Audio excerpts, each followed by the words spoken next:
Hello, warriors! Today is day 5 of Cinderpelt's week, and the scene that my sister Rachel's going to be drawing today is of Cinderpelt confronting Leafpool about her and Crowfeather's relationship, and trying to advise her not to make a hasty decision, like running away with this WindClan boy. It's not worth it, girl. Trust me! I'll read this spicy scene to you now. It's on pages 244 through 247 of Twilight. Leafpool heard a rustling in the bushes behind her. ThunderClan scent flooded her senses. She spun around. "All right, Squirrel Flight, come out," she snapped. "I know you're there." There was a brief silence. Then the bracken in front of her parted, and out stepped not Squirrel Flight, but Cinderpelt. What are you doing here?"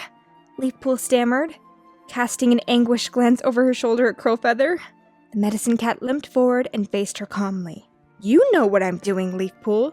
I'm here to tell you that this has to stop." Leafpool stiffened. I don't know what you mean." "Don't lie to me, Leafpool. Not with that WindClan warrior standing there. On our territory." There was no anger in her blue eyes, only concern. Her steady gaze pinned Leafpool like a claw, until the younger cat had to look away.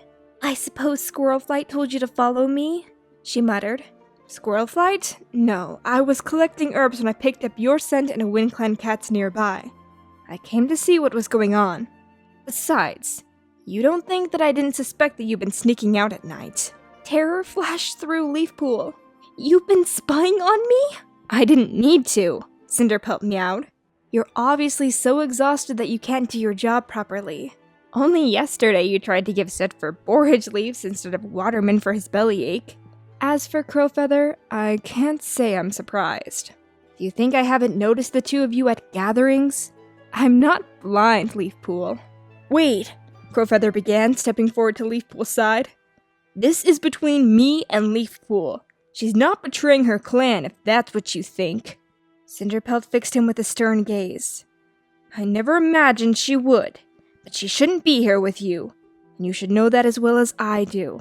Crowfeather bristled. Leafpool's belly lurched, terrified that the aggressive young warrior might launch himself at the medicine cat with his claws unsheathed. "It's okay, Crowfeather," she meowed. "I can handle this." Reluctantly, she added, "You better go back to your camp." "And leave you alone to get your ears clawed?" "Cinderpelt won't do that. Please?" she begged. Crowfeather hesitated a moment longer, limbs stiff with anger, and then he swung around and bounded back across the stream. Leafpool's gaze followed him until he vanished into the undergrowth on the other side. Turning back to her mentor, Leafpool sunk her claws into the ground. "We weren't doing any harm," she meowed. "Leafpool!" Cinderpelt's tone hardened as she lashed her tail. "Crowfeather belongs to a different clan, but that's only the beginning. You're a medicine cat. You can't fall in love. Not with Crowfeather, not any cat. You've always known that." "It's not fair," she meowed. "I've got feelings too, just like any other cat." "Of course you have, but a medicine cat has to control those feelings for the good of her clan. The path we follow has its own rewards. I've never felt cheated by the destiny Star Clan has sent me."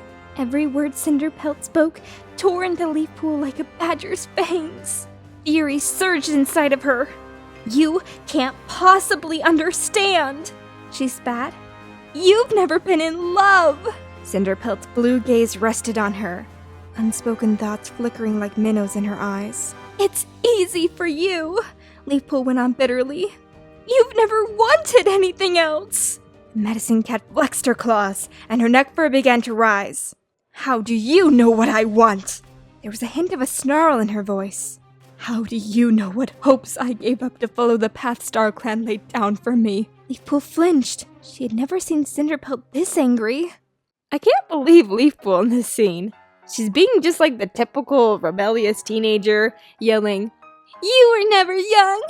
You don't know what it feels like to be in love! You don't understand me!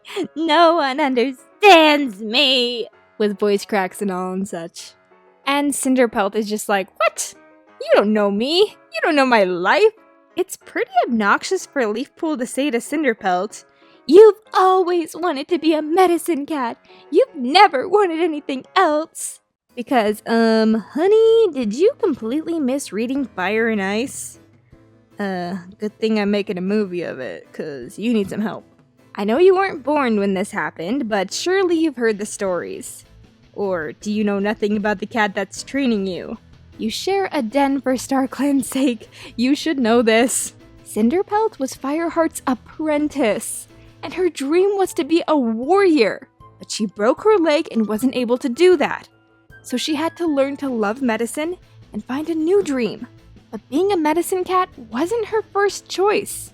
Leafpool, you're just being rude and assuming that just because she's a medicine cat, that she's never loved anyone.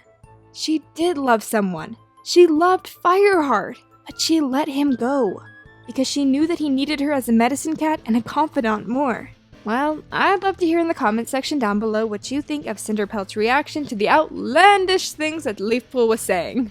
Leafpool should have listened to Cinderpelt because, as we all later see, Crowfeather wasn't worth it. Sorry, Leaf X Crow shippers. Well, I hope you enjoyed today's drawing and theory. Make sure to check out the video on the side of our last speed paint. And click that subscribe button and little bell icon so that you can always be notified when we upload, so that you can be part of #EarlyClan. Down below in the description will be links to our eBay and Etsy stores, where cool merch items are available for purchase. Alright guys, thank you so much for tuning in. I'll see you soon for the next speed paint. Bye-bye!